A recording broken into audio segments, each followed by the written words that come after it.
여러분, 우리 인생을 비유할 때 날씨에 비유하죠. 오늘 비가 와서 그래도 빛 가운데 주의 전에 사모하고 나오신 여러분 축복합니다. 며칠 전만 해도 때이른 5월 폭염이라고 그래서 이상기후다, 덥다 그랬는데 어느덧 또 비구름이 오고 비가 오는 그러한 날씨의 변동을 우리가 체험합니다. 우리의 삶에도 늘 해만 뜨는 것이 아니고 비가 올 때도 있고, 우리의 삶의 문제들이 해결되고 앞길이 열려서 노래가 나오는 때가 있는가 하면, 또 어떤 때는 슬픔의 골짜기에서 쓰라림을 맛보면서 탄식을 내뱉을 그러한 때도 있는 것입니다. 이스라엘 자손들이 광야에서 경험하는 경험들이 바로 그러한 모습을 보여주고 있습니다.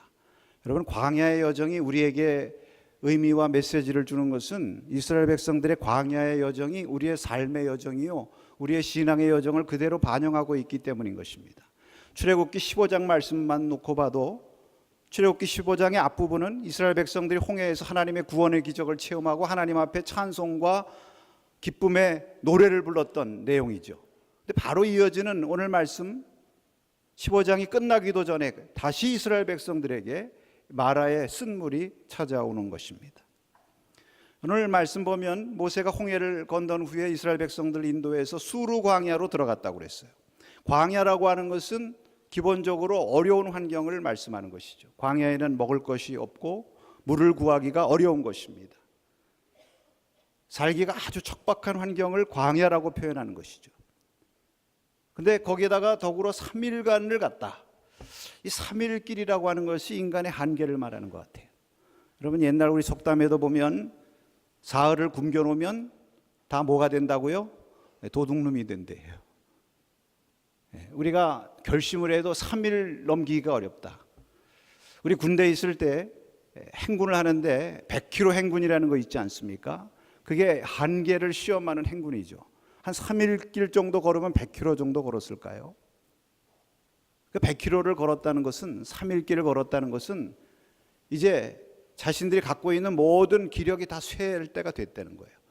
아마 애굽에서 가지고 온 물이라든지 음식도 다 떨어져서 이제는 자기들이 갖고 있는 이 자원, 물, 힘, 이런 것들이 다 소진된 때가 사흘 길을 걸었을 때. 그러니까 저들이 이제 무엇이 갈급해지는 거예요? 물이 갈급해지는 거예요. 새로운 에너지를 필요로 하는 때가 된 것입니다. 그래서 마라라고 하는 곳에 이르렀는데요, 물을 찾은 거예요. 얼마나 반가웠겠습니까? 저마다 뛰어가서 그 물에다 입을 대면서 마시려고 했겠죠. 그런데 마시자마자 다 토하고. 왜? 그 물이 쓴 물이었던 것입니다. 이게 얼마나 실망스러웠을까요? 절망스러웠을까요? 그래도 기대가 돼서 갔는데, 여러분, 기대가 크면 실망도 크다고. 이 이스라엘 백성들이 이곳 이름을 마라라고 불렀다고 그랬습니다. 쓴 것이다, 쓴 물이다. 오죽했으면 마라라고 불렀겠어요. 여러분, 그 나오미 얘기 아시죠?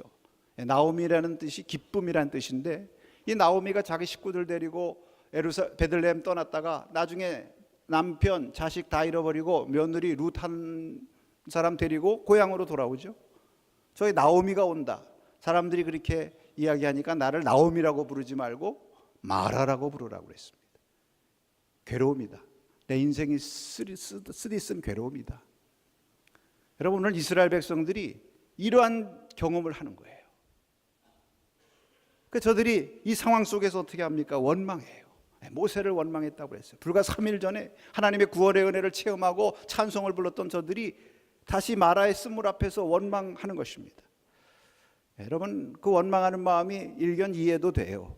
왜냐하면 우리 대부분의 사람들은 이런 마라의 시험에 직면하게 될 때 많이 원망하는 반응을 나타내게 되죠. 우리의 지나온 삶을 보면 우리가 대개 그런 반응을 했던 것을 우리가 한번 생각해 볼 수도 있을 것입니다. 여러분, 그런데 오늘 본문에 보면 모세는 그런 상황 가운데서 하나님께 부르짖었다고 그랬습니다. 할렐루야. 모세는 그래도 믿음이 있고 광야에서 연단된 사람 아닙니까? 40년간 연단 받았어요. 광야가 어떤 때 어떤 곳이라는 거 알아요. 그러니까 이럴 때는 원망해봤자 소용없다. 하나님께 부르짖어야 된다. 할렐루야. 하나님께 부르짖는 것입니다. 하나님께 부르짖을 때 하나님께서 그 부르짖음을 들으시고 한 나무를 가리키셨다고 그랬어요. 모세가 그 나무를 그 쓴 물 가운데 던졌을 때 물이 변하여 달게 되었다. 여러분, 그 나무가 무엇일까? 성경은 설명하고 있지 않습니까? 뭐 우리가 합리적으로 추측해서 혹시 광야에 무슨 물에다가 집어넣으면 그 물을 달게 만드는 어떤 해독작용이 있는 신비스러운 나무가 있었나 보다, 이렇게 생각할 수도 있겠지만요, 성경은 그런 얘기를 하지 않고 하나님의 능력으로 말미암아 이 쓴 물이 변하여 단물이 되었다는 것을 말씀하고 있는 것입니다. 그래서 이 사건을 통해서 하나님께서 자신을 뭐라고 말씀하십니까? 한번 따라해 보십시다. 나는 너희를 치료하는 여호와니라. 아멘. 이 사실을 통해서 하나님께서는 자신이 치료하시는 하나님이심을 알게 하려 하신 것입니다. 여러분, 오늘 말씀을 통해서 우리가 이 치료하시는 하나님을 새롭게 발견할 수 있기를 축복합니다. 우리의 삶에 우리를 치료하시는 하나님의 은총이 필요한 자들이에요. 우리 모두가 이 은혜를 받기를 사모합니다. 사모하는 마음으로 오늘 이 말씀을 통해 은혜를 나누려고 합니다. 우리가 먼저 이 말씀을 통해서 기억해야 될 것은요, 이 치료하시는 하나님을 발견한 장소입니다. 여러분, 어디에서 치료하시는 하나님을 발견할 수 있습니까? 그것은 마라입니다.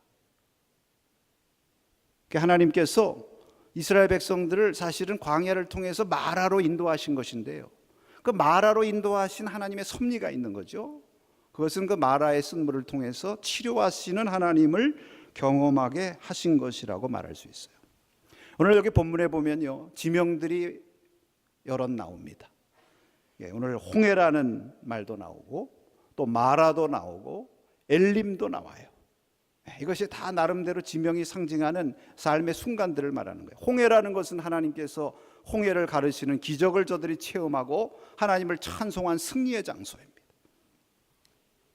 또 엘림이라고 하는 곳은 평안히 샘 곁에서 장막치고 쉼과 안식을 얻는 그러한 평안의 자리입니다. 마라라고 하는 것은 쓴 물로 인해서 고통과 쓰라림을 맛보는 그러한 자리입니다. 그런데 우리가 꼭 기억해야 될 것은 이 치료하시는 하나님의 은총을 경험한 곳은 홍해도 아니고요, 엘림도 아니에요. 어디입니까? 마라에서 이 은혜를 체험한 것입니다. 여러분, 이스라엘 백성들이 이 마라의 경험이 없었다면 그들의 삶 가운데, 그들의 역사 속에 치료하시는 하나님이라고 하는 이 체험이 있었을까요? 하나님은 우리를 치료하시는, 고치시는 하나님이시구나 하는 이러한 하나님의 이 모습을 저들이 알게 되었을까요? 아마 성경에 이런 기록이 나오지 않았을 것입니다. 그러나 이 체험을 통해서 저들이 하나님을 더 깊이 알게 된 것이죠. 할렐루야. 여러분, 우리의 믿음의 삶에도 그렇습니다. 우리 믿음의 성도들에게는 그때마다 하나님이 주시는 은혜가 있어요. 어떤 때는 홍해와 같은 삶의 순간, 그래서 하나님의 구원의 은총을 체험하고 하나님의 기적을 체험하고 하나님 앞에 찬송하는 그러한 때도 있습니다. 우리가 하나님의 구원의 역사도 체험해야 돼요. 구원의 하나님도 우리가 만나야 돼요. 우리의 죄를 씻어주시고 우리를 용서하시고 우리를 하나님의 자녀 삼아주시는 구원의 하나님도 우리가 체험해야 되지만, 우리의 삶 가운데요, 우리를 치료하시고 고치시는 하나님도 체험해야 돼요. 믿습니까? 그래서 때를 따라 우리에게, 우리는 원하지 않을지 모르지만 하나님께서 우리를 마라의 쓴물로 인도하시는 거예요. 여러분, 욥이 고통을 많이 겪었습니다. 자신의 가지고 있던 재산, 우리가 아는 것처럼 자녀들도 잃고 건강에도 문제가 생겨서 큰 고통을 겪고, 또 위로한다고 찾아왔던 친구들이 오히려 위로는커녕 판단하고 정죄하고 그래서 상처도 받고요, 그런 많은 쓴물을 경험했어요. 그런데 여러분, 그것을 통해서 욥에게 주시는 은총이 있어요. 그게 무엇입니까? 물론 갑절로 모든 것을 회복시켜 주시는 은혜도 받았지만요, 욥의 입에서 터져나온 고백이에요. 욥기 42장 5절에 보면 이런 말씀을 하십니다. 내가 주께 대하여 귀로 듣기만 하였사오나 이제는 눈으로 주를 배웁나이다. 할렐루야. 이런 과정을 통해서 전에는 그저 귀로 듣는 하나님만을 믿고 알았는데 이제는 눈으로 하나님을 봤다는 거예요. 하나님을 더 깊이 체험하고 더 만나는 은혜를 받게 된 줄로 믿습니다. 여러분, 우리가 슬픔 가운데 있을 때 그 슬픔이 아파요. 그러나 슬픔 가운데 있지 않으면 어떻게 위로의 하나님을 발견할 수 있습니까? 우리가 고독하게 나 홀로 남겨져 있다는 상황, 우리가 견디기 어려운 쓴물과 같습니다. 그러나 그런 고독한 상황이 있지 않다면 어떻게 함께 하시는 하나님을 체험할 수 있습니까? 여러분, 야곱이 아버지 집에서 평안히 있을 때 그런 하나님 만났어요? 아버지 집을 떠나가지고 광야에서 홀로 도망자로서 가다가 할 수 없이 밤에 잠잘 곳도 없고 돌베개 베고 잠을 광야에서 자는 고독한 상황에 처했을 때 그 순간에 누구를 만났습니까? 자기와 함께 하시는 하나님 만난 거예요. 꿈속에서 사다리로 하늘과 연결시켜 주시는 그 하나님을 만나고 그때부터 야곱이 어떻게 보면 믿음의 궤도에 올라갔다고 믿습니다. 여러분, 앞으로 나오지만요, 이스라엘 백성들이 광야를 가다 아말렉과 싸우게 돼요. 아말렉과 싸우는 일은 괴로운 일입니다. 이런 일은 일어나지 말아야 될 일이지만 그런 상황에 처했을 때 그 일을 통해서 어떤 하나님을 저희들이 발견하게 됐습니까? 여호와니시, 승리케 하신 하나님 발견. 블레셋 사람들이 쳐들어왔어요. 사무엘 시대. 그들이 쳐들어온 것은 두렵고 힘든 일이에요. 마라와 같은 쓴물입니다. 그러나 그것을 통해서 여호와 이레, 하나님이 우리를 도우신다는 놀라운 고백이, 놀라운 하나님 체험이 있게 된 줄로 믿습니다. 여러분, 이게 마라를 통해 주시는 은혜예요. 우리의 삶 가운데 홍해와 같은 때, 또 엘링과 같은 때, 그래서 구원의 하나님, 우리를 푸른 초장 맑은 시는 물가로 인도하시는 그러한 목자와 같은 하나님, 우리가 믿고 고백하는 것도 귀하지만 때는 우리가 마라와 같은 그러한 고난의 과정을 통과함으로 말미암아 오히려 그 가운데서 우리를 고쳐주시고 우리를 변화시켜 주시는 그 하나님을 체험하고 하나님을 찬송할 수 있는 저와 여러분 될 수 있기를 축원합니다. 이 하나님께서 우리를 고치시는데 그러면 무엇을 고치십니까?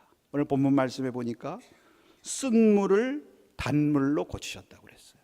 그런데 여기 가만히 보면요, 이 쓴물을 단물로 고치시는 이 하나님의 역사를 통해서 하나님께서 특별히 하시고자 하는 것이 있었어요.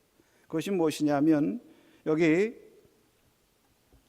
25절을 한번 보도록 할 때, 25절, 모세가 여호와께 부르짖었더니 여호와께서 그에게 한 나무를 가리키시니 그가 물에 던지니 물이 달게 되었더라. 거기서 여호와께서 그들을 위하여 법도와 율례를 정하시고 그들을 시험하실세. 여러분, 우리가 전반부는 이해가 되죠. 물을 달게 만드셨어요. 그거는 우리가 이해가 돼요. 그런데 이 말씀과 연결하셔서 하나님이 저들을 시험하셨다 이런 말이 나오는데 이 말이 이해가 안 돼요. 이 무슨 뜻입니까?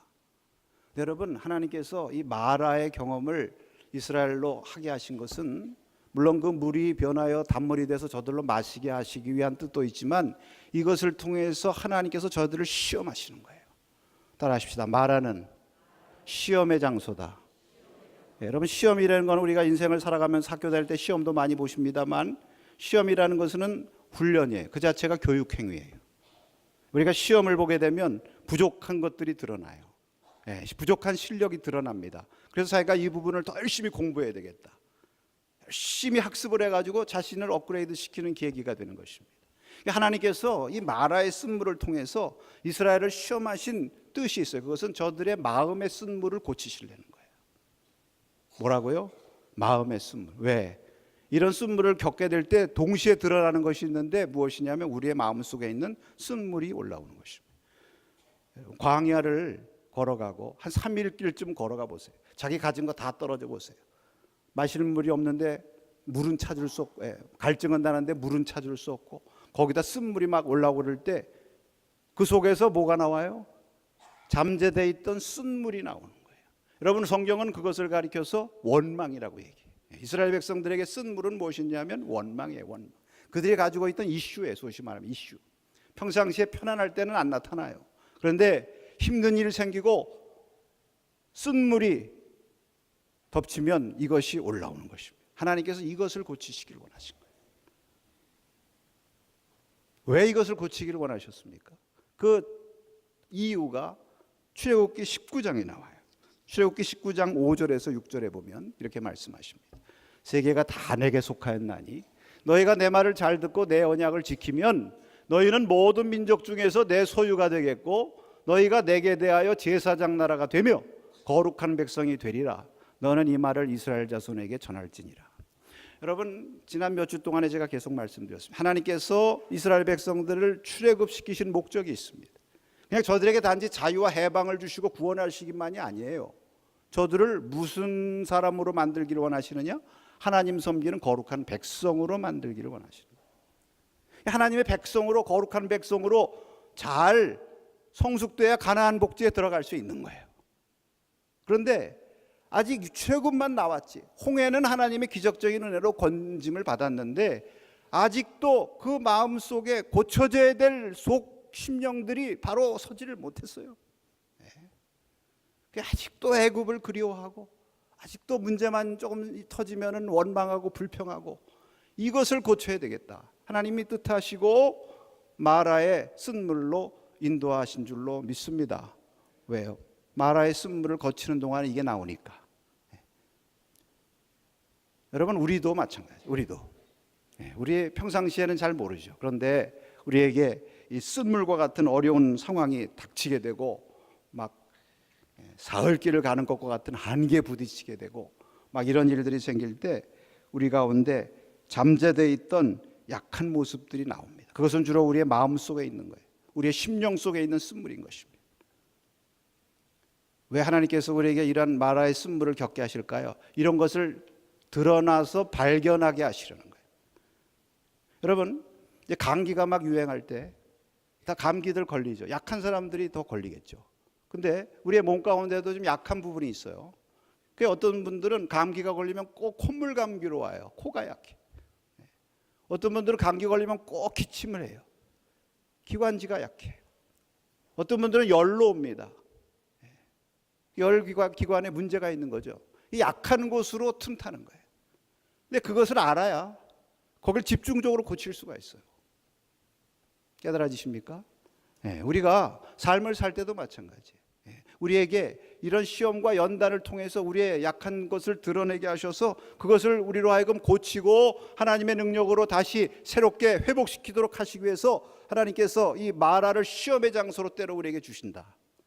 이것을 깨달으면 우리가 이런 일을 통해서 영적으로 성숙하고 또 하나님 앞에 축복을 받는 좋은 기회로 변화시킬 수 있을 줄로 믿습니다. 여러분, 이 마음의 쓴물이 더 심각한 거예요.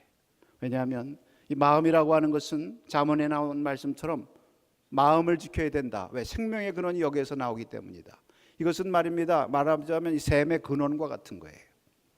저 아프리카 어느 마을에서 자꾸 주민들이 병들기를 시작해. 막 한 사람 두 사람 병에 걸려가지고 막 죽습니다. 그래가지고 국제기구에서 가서 조사를 했어요. 보니까 물이 오염된 것을 발견했어요. 어떻게 물이 오염됐나 하고 물의 근원을 쫓아가다 보니까 그 물이 처음에 흘러나오는 그 샘에 거기에 한 죽은 짐승이 썩어가지고 샘에 빠져 있는 거예요. 그래서 물 전체가 썩은 거예요. 온 마을에 썩은 물이 다 흘러 넘친 것입니다. 그것을 제거하고 물이 깨끗해지니까 문제 해결된 거예요. 여러분, 우리의 마음에 쓴 뿌리라는 것이 그런 것입니다. 우리의 마음 속에 오염되면요, 그것이 우리의 삶의 모든 것에 오염을 시키는 거예요. 그래서 예수님께서도 우리 입으로 들어가는 것이 더러운 것이 아니라 우리 속에서 나오는 것이 더럽다고 말씀하신 것입니다. 예수님은 우리의 육체의 의원이시기도 하지만 우리의 영혼의 의사이심을 믿으시기 바랍니다. 왜? 우리 마음에 쓴 물이 고쳐져야 우리의 모든 삶이 정상이 되는 거예요. 우리의 영혼이 강건해야 우리의 육신도 강건하고 우리의 삶 전체가 제대로 되는 거예요. 하나님께서 이것을 아시고 이스라엘 백성들 좀 시험하시는 거예요. 저와 여러분에게도 이러한 시험을 하시는 거예요. 우리의 마음의 약점. 어떤 사람에게 이 마음의 약점이 이스라엘 백성들처럼 원망일 수도 있고, 그저 어려움만 생기면 원망하고 불평해. 또 어떤 분들은 이 어려움이 오면 낙심을 해. 그냥 무조건 주저앉아요. 교회부터 안 나와 일단. 그래서 벌써 어느 분 오늘 안 왔다 그러면 전 목회자 마음이 덜컥해. 또 낙심했나 보다. 이런 분들이 있어요. 또 어떤 분들은 막 혈기를 내. 혈기. 열등감에 빠져가지고 세상 모든 게 다 내 책임이야. 여러분, 책임 아니에요. 죄책감에 여러분, 이런 것들이 드러날 때 하나님께서 이것을 고치시기를 원하시는구나. 그럴 때 주님 앞에 맡기고 고침받는 기회로 삼으시기를 바랍니다. 자기를 책망하고 자기를 핍박하는 기회로 삼지 마시고. 여러분, 오늘 말씀에 보면 이 나무가 등장하는데요, 이 나무가 무엇인지 알 수 없다고 말씀을 드렸어요. 그런데 신령한 의미로 가만히 묵상해 보면요, 이 나무를 성경에서 나무를 말씀하신 곳이 한 군데 나와요. 성경 말씀에. 그게 어디냐면은 베드로전서 2장 24절입니다. 친히 나무에 달려 그 몸으로 우리 죄를 담당하셨으니 이는 우리로 죄에 대하여 죽고 의에 대하여 살게 하려 하심이라. 그가 채찍에 맞음으로 너희는 나음을 얻었나니. 네, 여기 보니까요, 이 나무가 뭡니까? 십자가예요. 십자가. 그래서 정말 그 매튜엘리가 그런 주석을 했어요. 이 나무는 인간의 죄를 치유하고 구원하시는 그리스도의 십자가를 상징한다. 물론 모세가 이 십자가를 바라보면서 이 나무를 던졌는지 모르지만 오늘 우리는 이 주님의 십자가를 우리가 받은 자들입니다. 믿습니까? 왜 주님께서 십자가를 지셨습니까? 저가 십자가를 지심으로 우리를 낫게 하시려고, 우리를 고쳐주시려고. 그래서 여러분, 우리가 십자가를 바라보고 십자가를 우리의 마음에 모시면요, 우리의 마음에 쓴뿌리들이 올라오지만 이것을 고쳐주시는 거예요. 십자가의 은혜가. 할렐루야. 그 성프란시스의 일화 가운데 이런 얘기가 전해져 내려오고 있어요. 그 한 번은 고향집에 가서 잠시 머물 때에 집에서 일하는 한 젊은 아이가 물을 길어 오는데 큰 통을 우물에다가 집어넣고 물을 잔뜩 담아가지고 길어 올리면서 거기다가 나무 토막 하나를 던져요. 왜 나무 토막을 던지는가 그랬더니 물을 길어 올릴 때 막 철렁철렁해서 넘치는데 나무 토막을 집어넣으니까 물이 잔잔해져서 넘치질 않는다는 거예요. 그 얘기를 듣고 깨달았어요. 지혜를 얻었어요. 그래서 친구들에게 즉시 이런 편지를 썼다고 그래요. 우리의 마음이 마치 요동치는 물과 같아서 막 흘러넘치지만 거기에 십자가를 던지면 우리의 마음속에 있는 두려움도 가라앉고 우리의 마음속에 있는 의심과 절망도 가라앉고 주님의 평화가 임합니다. 십자가는 우리의 마음을 고칩니다. 할렐루야. 예, 주님 십자가를 우리가 붙들고 살 때 여러분의 마음에 주님께서 주시는 평화와 치유의 역사가 넘치게 될 줄로 믿습니다. 이 은혜를 우리가 경험할 수 있기를 축복합니다. 마지막으로 치료하신 하나님의 은혜는 따라하십시다. 기도하며 순종하는 자에게 임한다. 25절 말씀에 보니까요, 모세가 여호와께 부르짖었다고 그랬어요. 그리고 나무를 물에 던졌다고 그랬습니다. 저는 이 부르짖은 건 기도고 나무를 물에 던진 것은 말씀대로 순종한 것이라고 생각합니다. 이스라엘 백성들은 이런 상황에서 원망했어요. 그러나 원망이 문제를 해결할 수 없어요. 자기만 괴롭힐 뿐이죠.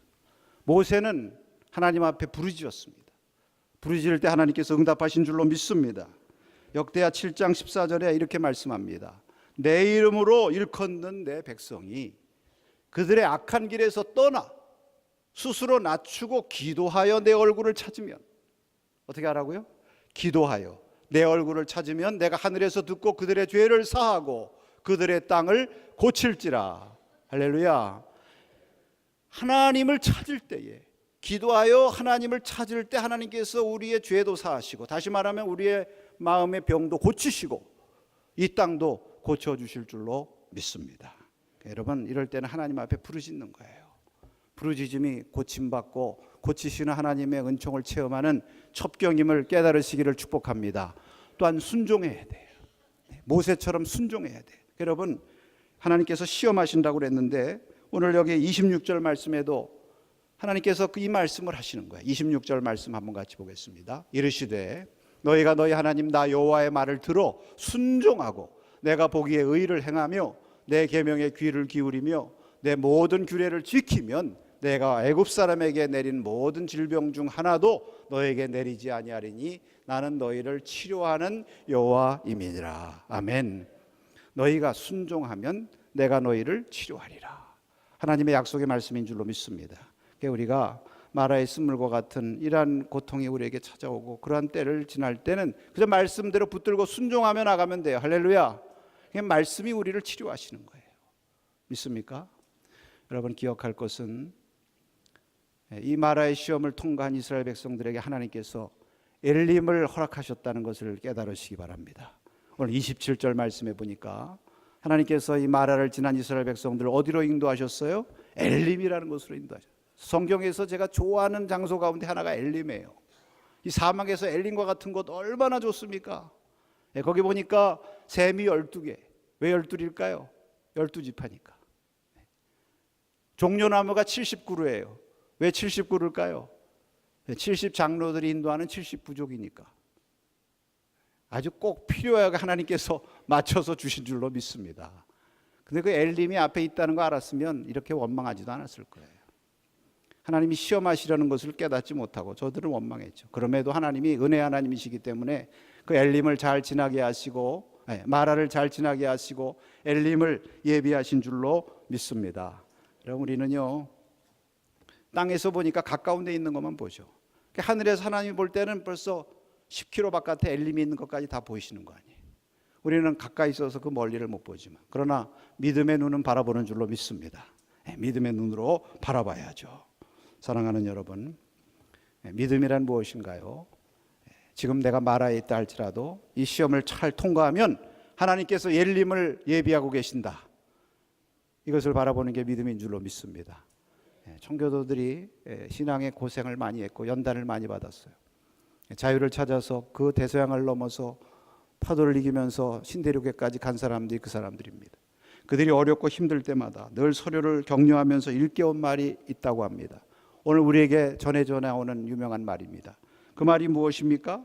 따라해 보겠습니다. 가장 좋은 것은 아직 오지 않았다. The best is yet to come. 가장 좋은 것은 아직 오지 않았다. 옆에 있는 분들하고 한번 인사 한번 하십시다. 가장 좋은 것은 아직 오지 않았습니다. 지금 오고 있습니다. 하나님께서 여러분 앞에 예비하신 줄로 믿습니다. 할렐루야. 광야는요, 목적지가 아니에요. 광야는 지나가는 곳입니다. 목적지는 어디예요? 가나안 복지예요. 그렇기 때문에 광야에서 일어나는 일들 너무 하나 희 또 하나의 비, 일이 일비 하지 말아야죠. 이런 얘기가 있어요. 다윗 왕이 어느 날 나라에서 최고 가는 보석 공예가한테 부탁을 합니다. 나한테 반지 하나만 만들어 달라고. 그 반지에다가 글귀를 꼭 하나 새겨서 만들어 주어라. 그래서 그 글귀를 볼 때마다 내가 승리하고 내가 잘 될 때 자만심에 빠져서 실수하지 않게, 또 때로는 절망하고 힘들 때 내 마음을 잘 다스려서 다시 기운이 생기도록 할 수 있는 그런 글귀를 하나 새겨서 만들어 달라. 자, 반지를 만드는 건 어렵지 않은데 글귀를 생각하는 게 너무 어려운 거예요. 어떻게 할까 고민하다가 마침 당시에 최대로 지혜로운 사람이 있었으니 왕자인 솔로몬이었습니다. 그래가지고 솔로몬에 가가지고 부탁을 했어요. 솔로몬이 한참 생각하더니 종이에다가 글귀를 하나 써가지고 주면서 이것을 새겨 넣어 주십시오. 그러면 왕께서 높이 올라갔을 때도 자만하지 않고 마음을 잘 다스리고, 또 깊이 떨어졌을 때도 낙심하지 않고 다시 일어날 수 있는 마음을 다스릴 것입니다. 그게 뭔가 그랬더니 이것 역시 곧 지나간다. 여러분, 광야는요 지나가는 곳이에요. 이것도 지나가고 저것도 지나가고, 오직 우리에게 분명한 것은 가나안 복지, 하나님께서 예비하신 약속의 땅, 그 전에 우리를 그 약속의 땅 먼저 맛보게 하시는 엘림, 하나님께서 예비하고 계신 줄로 믿습니다. 여러분, 이 은혜를 사모하면서 오늘 치료하시는 하나님을 우리가 다시 한번 경험할 수 있기를 바랍니다. 여러분, 때로는 우리의 삶 가운데 마라와 같은 장소가 있을지라도 바로 그때가 치료하신 하나님을 경험할 수 있는 기회라고 믿으시고, 더 기도하고 순종하면서 우리의 마음부터 새롭게 고쳐주시옵소서. 주님 앞에 기도할 때 주님께서 우리의 마음을 고쳐주시고, 또 우리의 마음이 고침받을 때 우리의 삶도 고침받고 가정도 고침받고, 여러분을 통해서 이 땅도 변화되는 축복의 역사, 축복의 도구로 사용하실 줄로 믿습니다. 이 은혜를 사모하면 아멘 하시기 바랍니다.